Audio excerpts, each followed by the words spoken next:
Top quality और consistent performance के लिए सिर्फ सिल्वर पंप नाम याद रखना। પહેલા એન્જિનિયરની શોધખોળ યથાવત છે।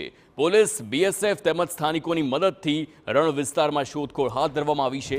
ગઈકાલ સાંજથી જ રણ વિસ્તારમાં ગુમ થયો છે એન્જિનિયર। ડ્રોન કેમેરા સહિતના સાધનોની મદદથી તપાસ અને શોધખોળ હાથ ધરવામાં આવી છે। 100થી વધુ લોકોની ટીમ શોધખોળમાં જોડાઈ છે।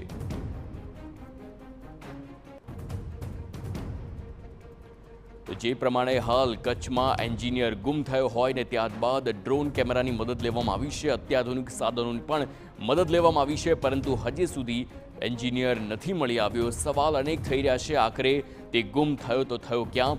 રાપરના બેલા રણમાં ગુમ થયેલા એન્જિનિયરની શોધખોળ હજુ પણ યથાવત છે।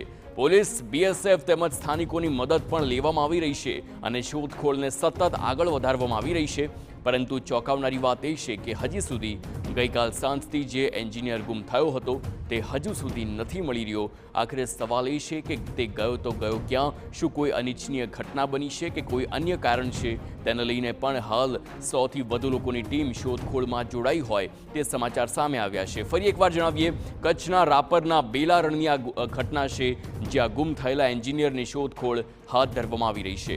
આખરે એન્જિનિયર ગુમ થયો છે તો ક્યાં ગયો તેની પણ હાલ તપાસ ચાલી રહી છે। આપ જોઈ શકો છો જે દ્રશ્યો છે, દૂર દૂર સુધી રણ વિસ્તાર છે અને તેને લઈને જ પોલીસની સાથે બીએસએફની પણ મદદ લેવામાં આવી છે।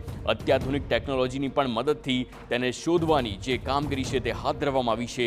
ડ્રોન કેમેરાની પણ મદદ લેવામાં આવી રહી છે। આપને જણાવી દઈએ કે ડ્રોન કેમેરાથી છેલ્લા ઘણા સમયથી ગુજરાતની જે પોલીસ છે તે આરોપીઓને પકડવામાં સફળ રહી હોય, ગુમ થયેલા બાળકોને પણ પકડવામાં સફળ રહી હોય, તે ઘટના બાદ હવે એન્જિનિયરને પણ શોધવામાં આવી રહ્યો છે ડ્રોન કેમેરાની મદદથી।